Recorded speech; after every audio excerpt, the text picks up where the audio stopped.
Yarım akşam küçük bale beşigini, ana kalbi bölünedi dünyalarga.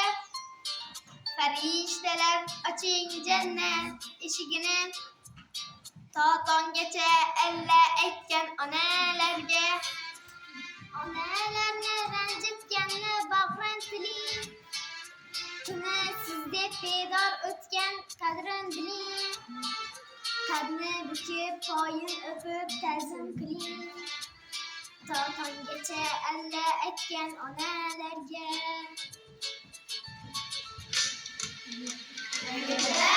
Oshkor qilmas bolam bolam deb, onam onam onam, jannatim onam.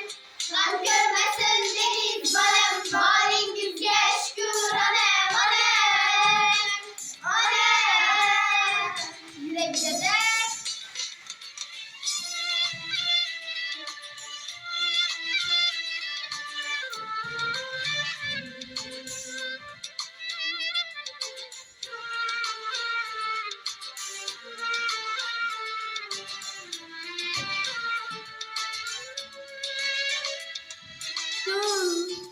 kechalar hamma uxlab yotgan palla, ona bedor bolasiga aytar alla alla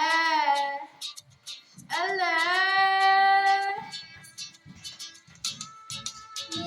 Tushdi boshiga oq oradi sochiga, Allohim shoshiga onamni ko'ngli yarim qilmagin, onamdan ayirmagin, panohingda asragin onamni onam onam.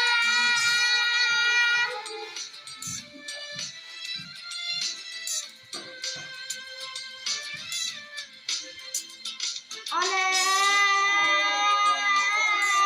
jonim onam.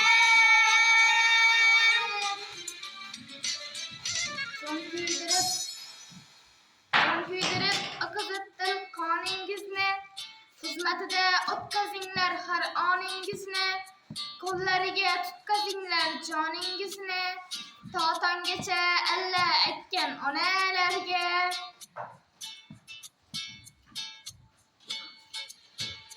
Yuragida oshkor qilmas bolam bolam deb, onam onam onam, jannatim onam.